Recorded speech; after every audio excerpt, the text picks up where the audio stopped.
Hello and welcome to the Spectrum Art Academy tutorial on how to paint a colour wheel using hues with the watercolour media. In today's video we're going to be going through mixing hues or shades using watercolour. These are important because these help you build up an image using 3D effect.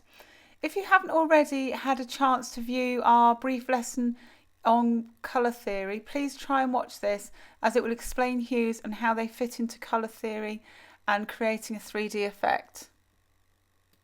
So let's move on to talking about equipment and the tutorial.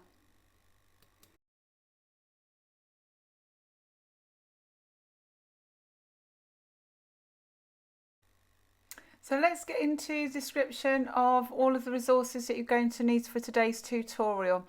You're going to need some things that maybe you've got lying around the house already. If not, I've got a full list in the description below of resources that you will need, and they will come in handy from all of the other lessons. You're going to need a compass and a pencil for drawing your circle for your colour wheel, and here is a box of watercolours that I can highly recommend. They're by a company called Major Brushes, and in the descriptions below I have a list of different sizes of tins along with paint brushes and other items that you could use for painting. I also have here a selection of paper by a company called Frisk. If you want to have a look at other papers and books, then in the description below there is a link to the clip that I did on different sketchbooks. But for today you're going to need a heavy weight of paper, which is 220 GSM, because that will take the weight of the water in the watercolour. So that is why I'm recommending this paper for today and for any future painting tasks. But you will also need for today's lesson a protractor. So if you don't have one of those, you will need one of those. And you will also need an eraser in case you make a mistake. I don't have pictured here paintbrushes, but you will need some paintbrushes, and you will also need a ruler for today's tutorial. So that's the equipment that you will need for today's lesson. So now for drawing the colour wheel. First thing we need to do to set our compass up and measure 9 centimetres so that we have our circle filling up pretty much the whole page. So you measure 9 centimetres on your ruler, and then for the central circle you need to measure 3 centimetres on your compass.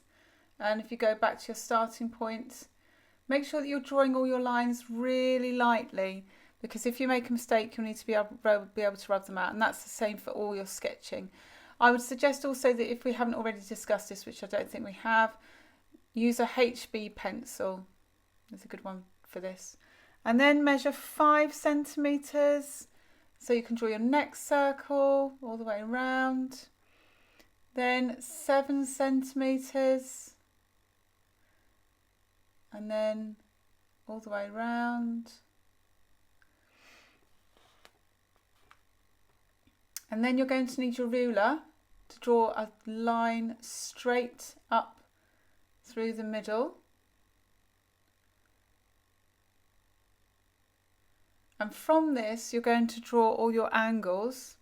Now those mathematicians of you will know that all angles within a circle are divided between 360 degrees. Now we're going to be doing 12 angles, so that means that we will need angles of 30 degrees because we're dividing 12 by 30. So this is where the protractor comes in. I'm going to make little marks each of 30 degrees using the protractor, and then we'll have to make sure that all of those lines are being drawn to each of those angles. I'll turn the paper around and do the angles of 30 degrees on the other side, and then when I'm drawing my lines, need to make sure that the angles are corresponding to those marks I've made with the protractor.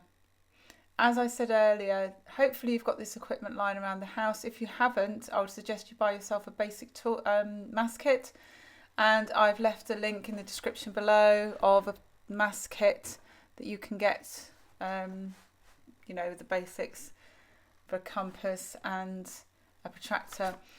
There is also another tutorial for a colour wheel where you will find these resources useful. So I would suggest that if you wanted to get a mass kit, it would be a good idea for using it for that as well.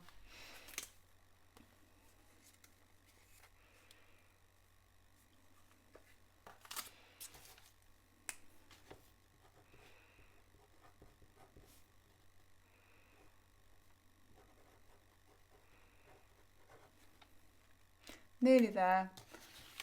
Our 12 sections. Remember, drawing really lightly. We don't want digging in. And there we go, our finished colour wheel. So now for the fun part, the painting. As I mentioned, in this part we're going to be using major brushes and major paints. If you have a look in the item description, you will see that there is a link for the smaller set and the larger set, and I will be using both sets today because I want to get as wide a variety of colours as possible. I'll also be using 3 different sizes of brushes. I'm going to be using a 4, a 6 and an 8. I'll be using the 4 for the details, for those edges, especially in the middle. And I'm going to be using 8s to fill up the larger areas, and especially with watercolours it's really important because you don't want to see all those strokes. You'll see I've got paper towel, and that'll be for wiping my brushes, and I'm going to start with the lightest colour when I'm doing my mixing. It's really important when you do mixing that you start with the lightest colour first. When I'm painting on my page though, I will mix the darker colour when I go into the centre. I will mix a light colour at the top, and then I will gradually add a tiny amount, the smallest amount, to that colour to get my graduated hue to go towards the centre. It's really important that you only add a tiny amount of that base colour, because if you add too much it will suddenly go really dark and then you'll have to start again. So if that happens, that's fine. You can just paint over it, but just be mindful that you add a tiny amount of colour. So we're going to start with yellow. So I'm going to paint the centre in yellow. Really take your time with those centre sections, and I would suggest that you use as small a brush as possible. Make sure that your water is really clean, make sure your brushes are clean, because if not, tiny bit of blue, guess what, your paint's going to turn green. So it's really important you're making sure that all your brushes, all your equipment are clean before you start. Have that paper towel ready just in case. Now I'm going to mix up some white. I don't want it to be too watery. I want it to have quite bright colours here. So I'm going to mix some white up in my palette, and then add a tiny amount of yellow, just a tiny amount for my first hue, which will be a lightest hue of yellow.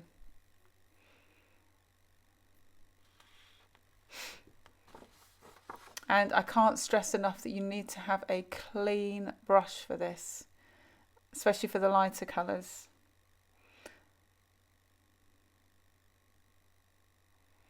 And after we've done the first colour, the yellow, we will be moving into time lapse, because it's pretty much the same process. You will be mixing your base colour, you will be mixing white, and then you're going to add a tiny amount of that base colour, whether it's blue, whether it's green, to that lighter hue, and then you're going to get graduated tones or hues going in towards the centre. This is very different to the primary and secondary colour wheel because you're experimenting now with hues. And the reason why we're doing this colour wheel is because it helps you get all of those tones for you when you go move on to doing a 3D painting.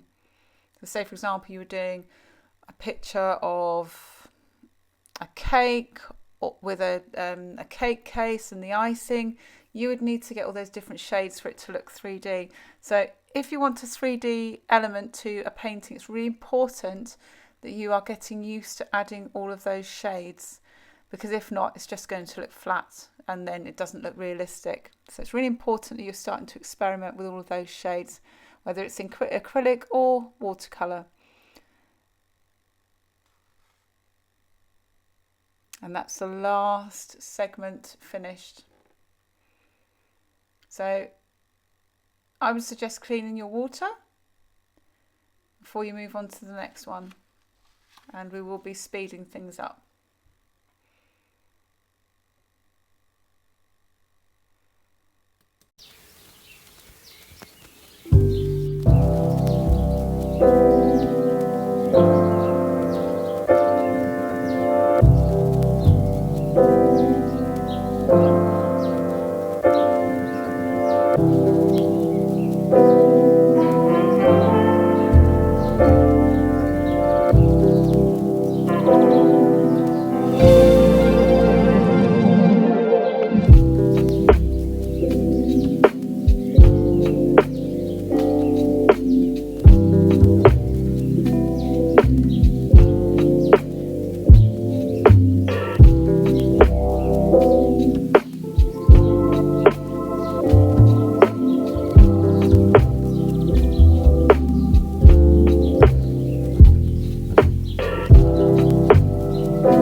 So here we have a lovely completed colour hues wheel.